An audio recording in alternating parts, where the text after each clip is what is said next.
तो इस धरती को अनुकूल बना के रखिए कि मजदूर किसान। आपका माइक कौन है पप्पू जी? धन्यवाद अध्यक्ष जी, धन्यवाद। मेरी तबीयत ठीक नहीं है, लेकिन फिर भी मैं 2-3 बात कहना चाहूँगा। सिर्फ इस बात को लेकर के एक तरफ ट्रंप का आतंक है और दूसरी तरफ हमारा देश संवैधानिक आतंक से जूझ रहा है। मैं आपको थोड़ा सा सिर्फ दलाल स्ट्रीट की ओर ले जाना चाहूँगा। शेयर बाजार के नुकसान 40.80 लाख करोड़ रुपया, फरवरी में, जनवरी में 17.93 लाख करोड़, दिसंबर में 4.73 लाख करोड़, नवंबर में 1.97 लाख करोड़, अक्टूबर में 29.73 लाख करोड़, अब 91 लाख करोड़। ये दलाल स्ट्रीट का मामला है। दूसरा है PSU, 25 लाख करोड़ रुपया डूबे, जिसमें LIC 3 लाख करोड़, SBI 1.6 लाख करोड़, तीसरा 1.5 लाख करोड़, हल 1 लाख करोड़, उसके बाद NTPC 1 लाख करोड़, फिर तीसरा 1 लाख करोड़, फिर मतलब आप यदि उसको देखिएगा, बजट अनुपूरक 24-25 में भारत की वार्षिक मुद्रास्फीति 2025 में 4.31% गिर गई।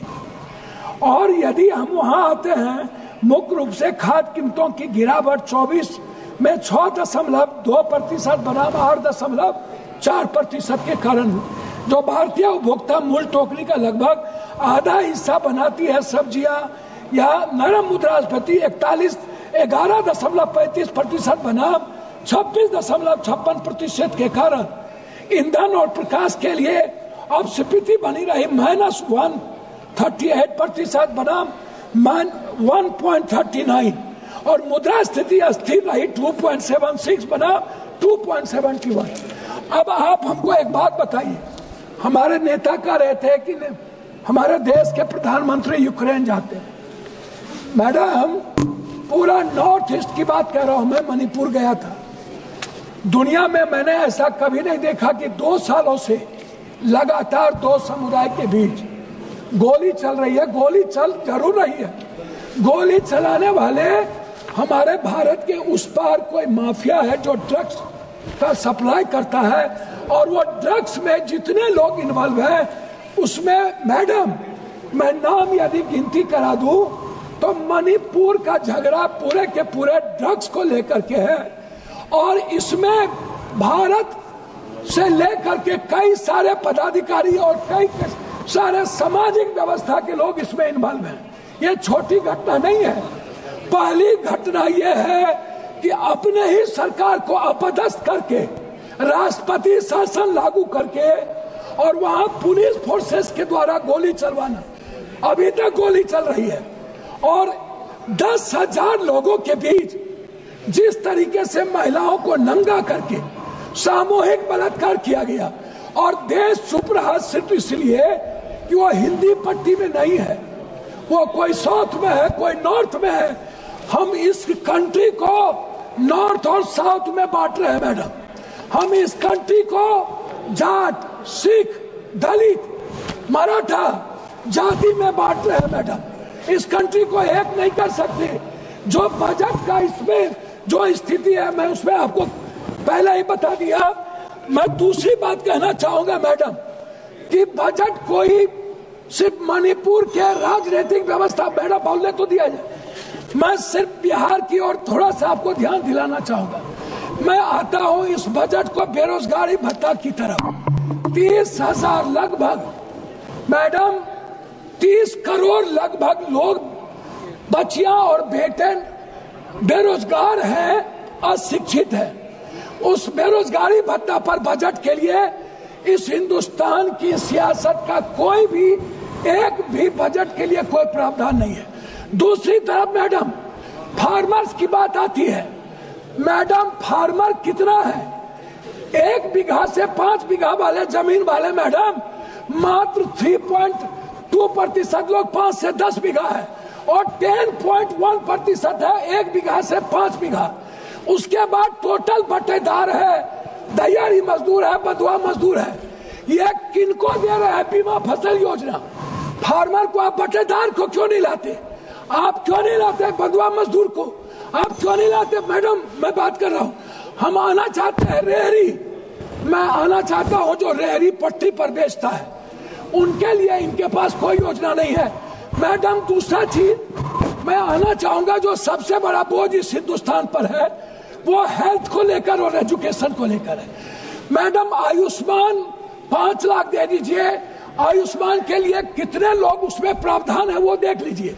मेरा मानना है कि इस सरकार का बजट जो जांच है, जो जांच कंप्लीट लोगों के लिए है, अल्ट्रासाउंड है, सीटी स्कैन है, एमआरआई है, जांच, ब्लड जांच है, सैंपल है, आप इस जांच को कोई फ्री नहीं करते हैं। यह जांच सबसे ज्यादा बोझ है इस हिंदुस्तान के मिडिल क्लास पर, गरीब पर, इसको आप बजट में नहीं लाए। दूसरी चीज, एजुकेशन में कोचिंग जो है, कोचिंग, मैडम खत्म करूंगा, मिडिल क्लास के बच्चों पर सबसे ज्यादा बोझ पड़ता है। आप क्यों नहीं कोचिंग पर प्रावधान करते हैं? क्यों आप बच्चों को उसी कॉलेज में जहां पर आप बीए और जहां पर आप टेक्निकल देते हैं वहीं पर आप नौकरी की बात करते हैं? अंत में मैं मैडम आपसे 2 बात कहना चाहूंगा कि बिहार में मैडम हम आपसे एक बात जानना चाहेंगे। किसान की बात करते हैं, ये खाद कहीं पर भी नहीं मिलता है मैडम, कहीं पर भी 200-250 का खाद 450 में, 800 का खाद 1800-1200 में। मैडम, मैं आपसे एक आग्रह करना चाहूंगा कि खाद में किसी भी कीमत पर एक प्रावधान लाया जाए और उसको कोऑपरेटिव सिस्टम के तहत मैडम एक व्यवस्था कर रहा हूं, एक व्यवस्था किया जाए। किसान को जब तक आप कहते हैं उन्नत बीज, अब खाद और बीज मिलता कहाँ है? आउट ऑफ मार्केट, और वो पूंजीपतियों के हाथ के द्वारा फिर किसान को दिया जाता है। इसीलिए मैडम, आप बिहार के बारे में, कोसी सीमांचल के बारे में मैं 2-3 बात कहना चाहूंगा। नहीं, मैं 2-3 बात, सिर्फ 2-3 बात कहना चाहूंगा मैडम, बस 2-3 बात। एक तरफ हम कई बार हम लोगों ने इनसे आग्रह किया, ये बार बार कहते हैं कि हमने एक बेटा में हम एयरपोर्ट की बात कर रहे हैं। मैडम, ये ना तो भागलपुर गए हमारे प्रधानमंत्री जी, ये प्रधानमंत्री जी मुजफ्फरपुर भागलपुर राज कर रहे हैं। आप रक्सौल के एयरपोर्ट पर आपने प्रावधान, अंतिम में कह रहा हूँ कि सहरसा में एम्स खुलने की व्यवस्था हो गई थी, भारत सरकार को जमीन दे दिया गया था, लेकिन सहरसा के एम्स को हटा करके आपने कोई प्रावधान, हमारे कोसी सीमांचल में सबसे ज्यादा कैंसर, टीबी, दमा, एम्स होना चाहिए कोसी, एक कैंसर का हॉस्पिटल होना चाहिए पूर्णिया में, आपने कोई प्रावधान नहीं दिया। मेरा आग्रह आपसे है कि आप कम से कम एक चीज करिए, आप विशेष राज कुछ मत दीजिए, बंद पड़े फैक्ट्री को आप एक योजना के तहत बजट में प्रावधान कीजिए। ठीक है जी, और विशेष राहुल सिंह लोधी जी, राहुल सिंह लोधी, बहुत बहुत जी जी।